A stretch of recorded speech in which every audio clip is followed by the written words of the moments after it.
Isaiah chapter 7, verses 14.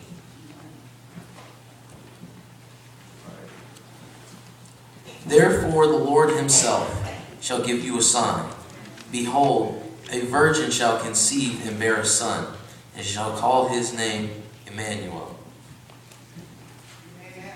Right. The sermon title this morning, I'm guessing you could even call it a title, but a thought. What would Santa say about how we celebrate Christmas? Right? The legend of Santa Claus began actually with a real person. His name was Saint Nicholas, a Christian who lived many centuries ago. We don't know a lot about Saint Nicholas except that during the early part of the 4th century, he was the bishop of the Church of Myra, a city in the southwest coast of Asia Minor. Saint Nicholas was put in prison because of his faith during the prosecution of Christians by the Roman Emperor Diocletian. He was later released when Constantine the Great became emperor and proclaimed Christianity the religion of the Roman Empire, and accepting this fate for himself. Because of his reputation for his generosity and compassion, Saint Nicholas became the picture of the spirit of giving at Christmas time. The way that Saint Nick actually became Santa Claus became in Germany among the Protestant churches, where he was called Kris Kringle, derived from Christ Kindle, which means Christ's child.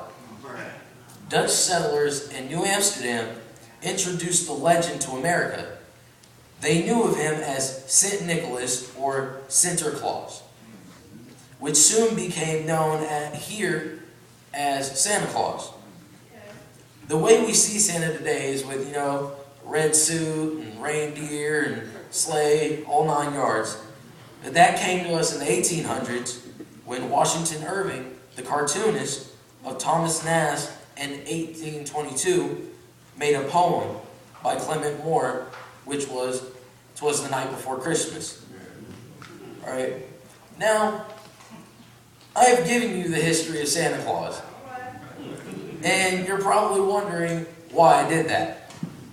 But I have a reason and a question for you. If Santa Claus was here with us today, what might he tell us about how we celebrate Christmas? First, why don't we take a look at our focus? There are really two holidays when you celebrate Christmas on December 25th. There's Christmas, and then there's Xmas.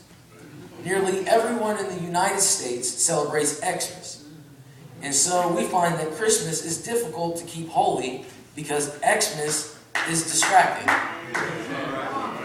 And because both holidays fall on the same date, people often confuse them. Has anybody seen How the Grinch Stole Christmas? I love that movie. Alright, in the movie, the Grinch steals all the presents, decorations, food, and Whoville and on Christmas Eve. By doing this, he thought that he could prevent Christmas from coming. But he was sitting on his hill, alone with all the things he stole, overlooking the town, and a strange thing happened. Christmas still came. Christmas still came without the presents, the decorations, or the food. Just like many other people, the Grinch was confused. He didn't steal Christmas, he stole Xmas. It is hard for us to take a real effort by Christmas at this time of year to keep the focus on our primary event of history, the coming of our Savior into this world. You won't find him in all the decorations in the stores and that you're going to go to probably the next couple days.